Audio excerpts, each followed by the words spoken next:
let's just talk about some things, because we can feel that you're ripe and ready for hearing some things maybe that you haven't considered before. So we're going to ask you a series of questions. Do you believe that action is essential to creation?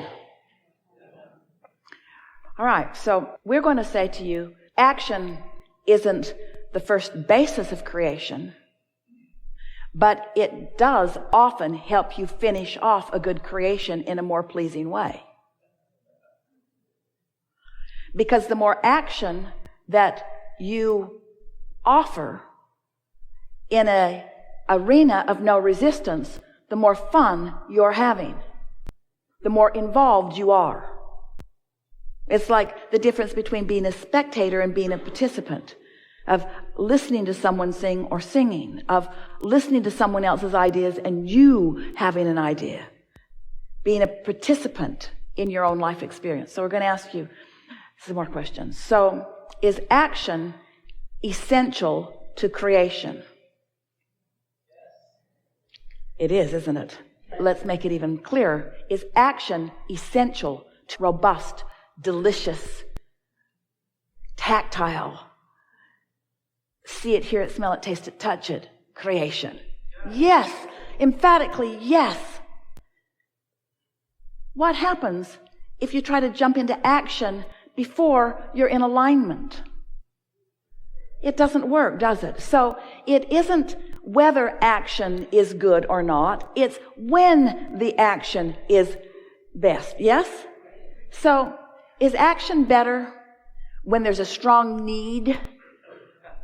Or is action better when there's a strong desire? And by strong, do we mean painful or big? Can you feel the difference between a desire that is life-giving and exhilarating and a desire that is... We said to someone one day, we wanted to get them to talk about what they wanted, and we listed a few things to try to prime the pump. And she said, oh, I've already got that, I don't want that. I've already got that, I don't want that. And it was clear that she was associating desire with that feeling of not having. We're talking about feeling of pure desire being the feeling of anticipation, of knowing for sure that you can have this thing and you just figured out that you want it. That's that fresh desire. Do you remember that? We're asking you to go back a ways. Do you remember being a kid and wanting something and not trampling it to death with your belief that you couldn't have it? Do you remember those fresh desires? That's what we're talking about getting back to. We're talking about not jumping into action so fast, jumping into meditation more, jumping into lying in bed more and basking more, making lists of things that you appreciate more, or just having non-thought for no reason, doing more things that are pleasurable, listening to more music, finding more reasons to feel good, listening to more meditation CDs, finding ways to come into alignment with who you are, and then letting the desire be something that is born out of that, and then, you see. So here's some things that you could say to friends who are saying, what do you want? And you could say, which was one of the reasons that we appreciated our friend who came up with all kinds of desire to be in the chair, who had nothing to say once he got here. And the reason that he had nothing to say once he got here was what we wanted to demonstrate with that is a lovely state of being for you to be in. Because often when you've got an active desire, you are not in the receiving mode. It's like the question is a different vibration than the answer, and the problem is a different vibration than the solution. And sometimes when you continue to ask the question and ask the question and ask the question, or solve the problem or solve the problem or solve the problem or solve the problem, you hold yourself out of the receiving mode. And so then how does that feel? That's what we want to call your attention to. How does that feel?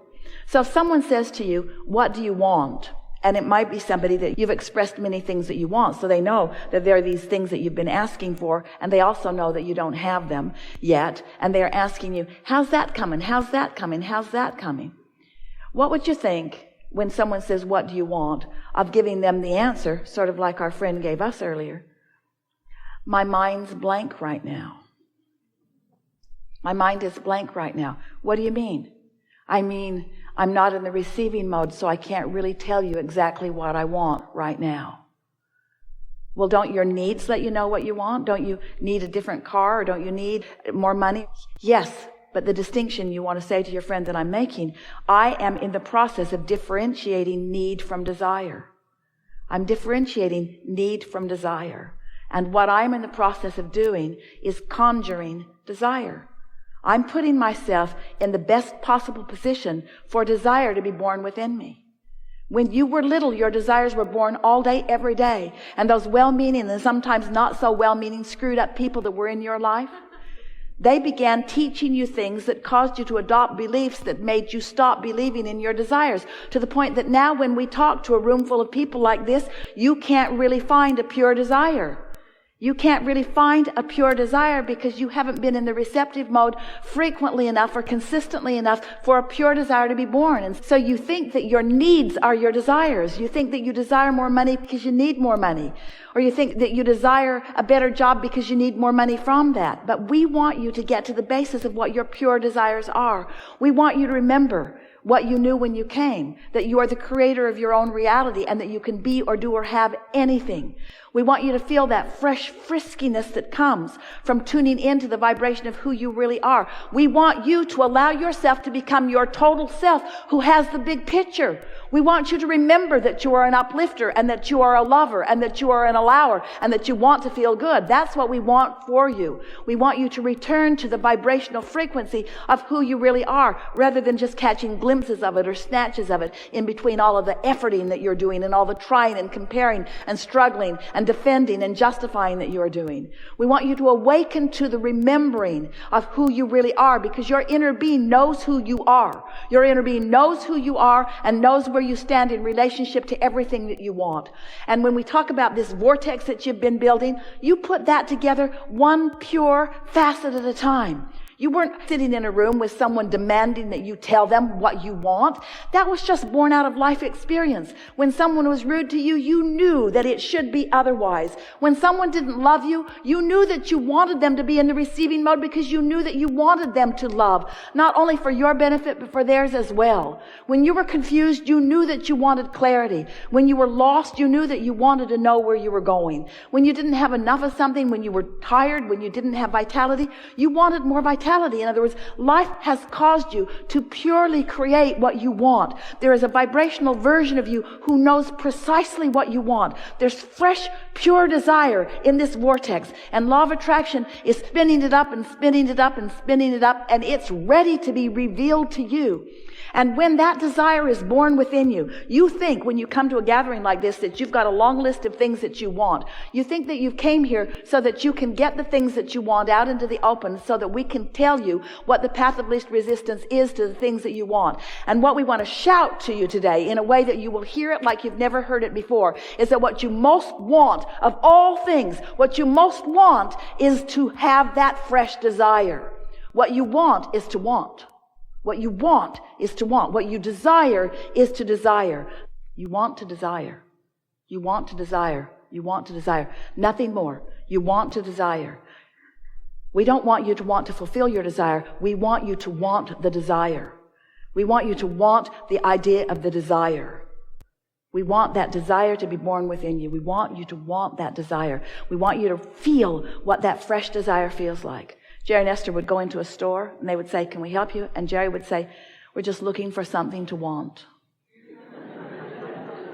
Just looking for something to want. Well, what are you looking for? Something to want. We're looking for that thing that lights us up. We're looking here for that thing that lights us up. So our desire is to be lit up. Our desire is to be tuned into the frequency of who we are. Our desire is to be in sync with our source energy, who is in love with life, who's happy about life itself, not conditionally, unconditionally happy about life itself. We know we're stretching you into something that isn't about action, with the promise that once you get that, the delicious action will be inspired. You'll feel like calling this one and going here. You'll feel like getting in your car and going over there. You'll feel like picking this up. You'll feel like going to the bookstore. You'll feel like picking up that book. You'll feel like reading that book. You'll feel like getting online. You'll feel like clicking this link. You'll feel like looking for this search. You'll feel like putting this word in for the search. You'll be inspired to this never-ending trail of things that will surprise and delight you all along the way. You came here to live happily ever after, not just sporadically stumble upon things that feel good. You came here to consistently find things from life experience, tune into the frequency of that desire, and then systematically watch it move as a cooperative universe gives you everything that is necessary for the fulfillment, for the complete full fulfillment of. You are the creator of your own reality. And it's the creating of your own reality that is the juice of life, not the stuff that you create when you create your own reality.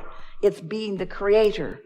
It's the act of creation. It's the being of creativeness, not the object of attention that you create. The objects of attention that you create are only the excuse you have for creating.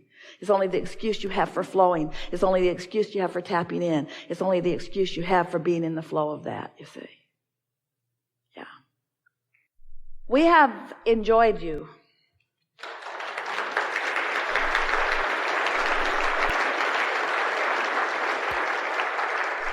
We've enjoyed this focused, culminating convergence of beings and beingnesses. We are a good mix together. The desires that you came with and the desires that you have discovered and the desires that are yet to be realized by you, in combination with the beliefs that you hold, has created what we have found to be the perfect environment of stability and reaching forward. The lives that you've been living, the lives that you are living, have positioned you for a different reception than you have experienced before. So you have allowed, by that which you are, a flowing of conversation because of your receptive mode. We can't say to you what you're not ready to receive. So your receptive mode all along has been the reason for the evolution of this conversation. You get what we're saying? So sometimes you're quieter than usual. Sometimes, because of the intensity of what you're living, coupled with the desire that you are allowing, you create the perfect environment for real expansion in understanding. And that's what has taken place today. Esther can hardly wait to get her ears around what we have all created here today. We make too much of all of it. Don't try to think your way through it. Just leave this gathering with one strong intention, and that is, I am going to be happy. I'm going to be happy in my bed. I'm going to be happy when I wake up. I'm going to be happy in my relationships. I'm going to be happy at work. I'm going to be happy in traffic. I'm going to be happy in my car.